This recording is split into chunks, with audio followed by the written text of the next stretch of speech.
Bismillah ve salatu ve selamu ala Resulillah ve ala alihi ve sahbihi ve men vala. İmam Bukhari rahmetullahi aleyhiniki Sahih Bukhari namlı kitabida biz namaz hakkında ders okuyotgan edik. Bugünkü bu babda İmam Bukhari rahmetullahi aleyh tar kiyim kiygan adamniki okugan namazning hukmi qanday, qanday namoz o'qiydi yoki bu adamniki namozni qanday ado qilish haqida to'xtalmoqchi. Bu 361 numaralı hadisda İmam Bukhari rahmetullahi aleyh bizga Yahya ibn Salih degan kishi hadis so'zlab bergan edi dedi. Yahya ibn Salih İmam Bukhari'ninki büyük ustazlarınınki biri. Yahya ibn Salih el-Vahhad Şami ed-Dimşqi namıyla meşhur. 137 yılı veya ki 147 yıllar etrafında tug'ilgan hijriyaniki. 222 yılı etrafında o'lib ketganligi xotirlangan. Hamda bu adamga bergan baholar ichida hadis ulamolari asosan bu odamdan ayt rostchil, ishonchlik degandek nomlarni bergan ko'p sonliklari.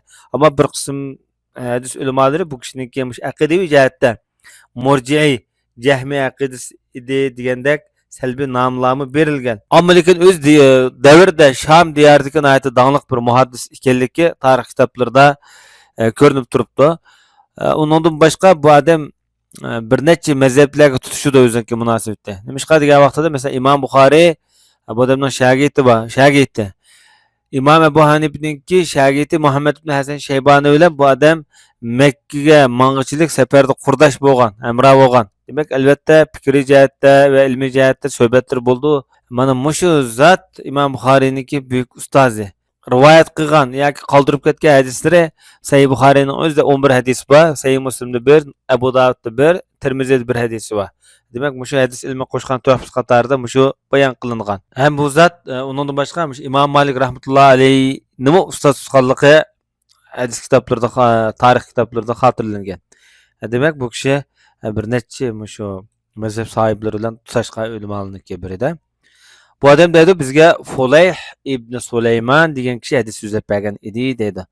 Undaqda Fulayh degan kim o? Degan vaqtida Fulayh ibn Sulaymon ibn Abil Mughira nomi bilan mashhur, lekin laqami Fulayh. Abu Yahya kunyasi va bu odam mush arablarniki Xuzay qabilasidan hisoblanadi. Bu odamniki 168-yillar atrofida o'lib ketganligi xotirlangan. Abbasiylar davrida Abu Ja'far al-Mansur rahmatullohi alayh shu Abbasiylarniki o'z davrida shu sadaqat yig'ish, sadaqatga mas'ul bir omboch qilib bekitgan, ya'ni iqtisodiy davlatning iqtisodini tutgan odam bu shu davrda. Hamda hadis ulamolari bu kishini rostchil, lekin azroq ko'p xatolashadigan avallar bor degandek nomlarni bergan.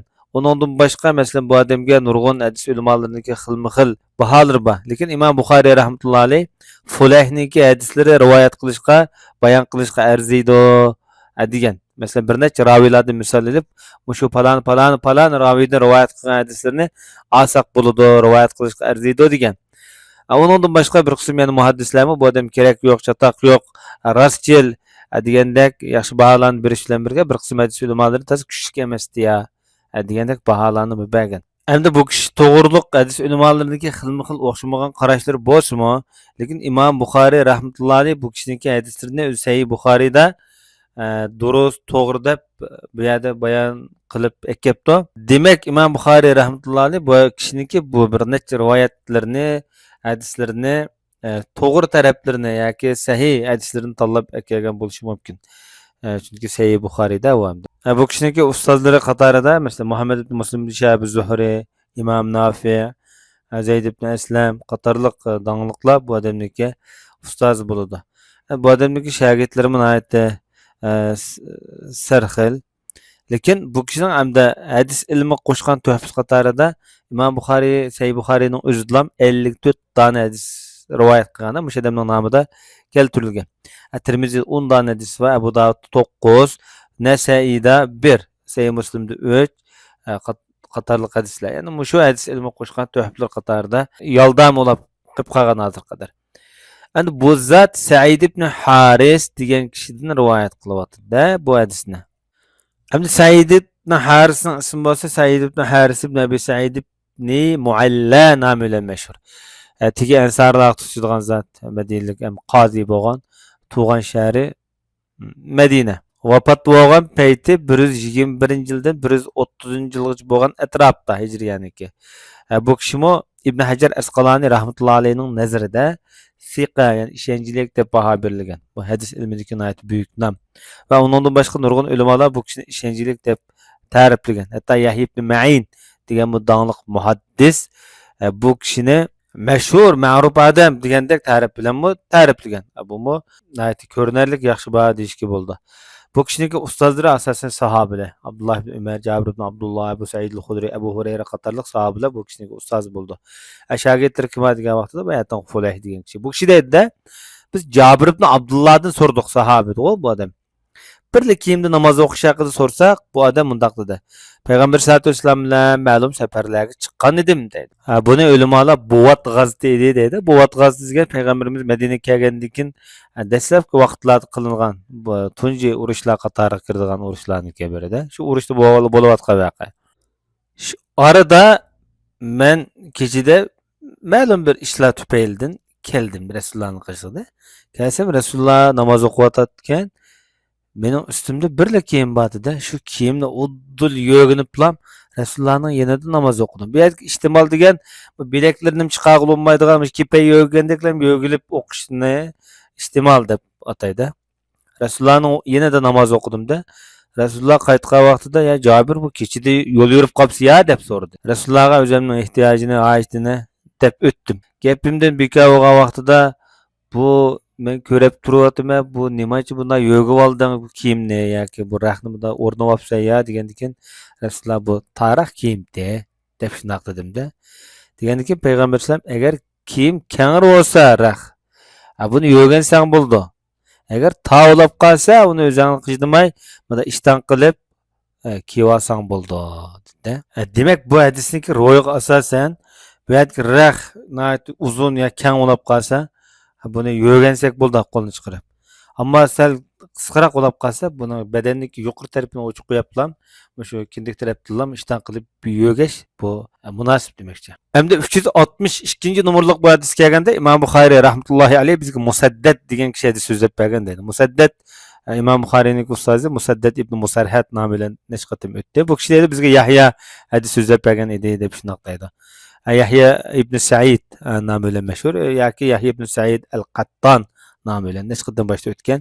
Bu kishi Sufyan degan kishi rivoyat qilyapti. Sufyan Savri degan danglik ulamo shu. Sufyandan ikkilan bor. Sufyan ibn Uyayna ya'ni birisi Sufyan Savri. Ikkilan shu bir davrda o'tgan danglik ulamolarning biri. İslam tarixida o'ziniki ilmining mo'lligi, ibodatning zo'rligi va shunday hujjat xarakterli ulamo deb ta'riflash bilan birga o'zining katta zohidlarniki biri, mashhur zohidlarniki biri. Bu kishiniki tarixi boshda o'tgan, hamda lekin shu hadis ilmi qo'shgan tuhaf qatorida Sahih Buxoriyda Sufyan Savridan 337 dona hadis qilib qolgan. Nasai'da 312, Tirmizida 304, Abu Davudda 219, Sahih Muslimda 147 hadis hozir qadar bizga yetib kelgan. Bu nihoyat zo'r boyliq. Bu odamning hasanat mizoni hozir qadar yezilib turadigan bir tugmas ajrda inshaalloh Xudoyo bilsa.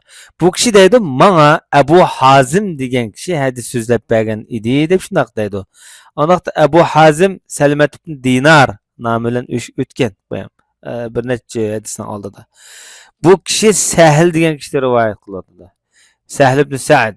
Bu sahoba, bu kishining tarixi o'tgan. Bu kishi deydi, bir turkum odamlar borda payg'ambar sollallohu alayhi vasallam bilan birga o'ziniki shu ishtonlarni, ridolarni bo'yonlarga chigib namoz o'qiydigan. Xuddi kichik bolalardek. Masalan, kichik bolalarniki bir toko kiyimlari bor-ku, shunga o'xshashda. Ayollarga deyilganda beshingni bek balda ko'tarib olmanglar. Erlermi bir avr tüzünüp bir septe kıyamda ya krokodon kopkan vaqtida tüz bolup algan kadar beşanlı kötəmey turunlar değildi. Sebep nime? Yani erlerniki əvrti içilip qalgan, yani körep qalgan avval bop qalmışsın dep. Sahablarniki hayatı şu kadar nayet g'urgul edi ayni vaqt. Endi bunday kiyimlar bilan namoz o'qish asosan bugungi davrda asosan yuz beradigan ishlari nayet nadir. Fakat böyle türmüdek bunda bir o'rinlarda belki yuz berib qo'yishi mumkin. Dersimiz bugun mushayish bo'lgan. Sallallohu alayhi ve sellem Muhammed ve ala alihi ve sahbihi ecmaîn.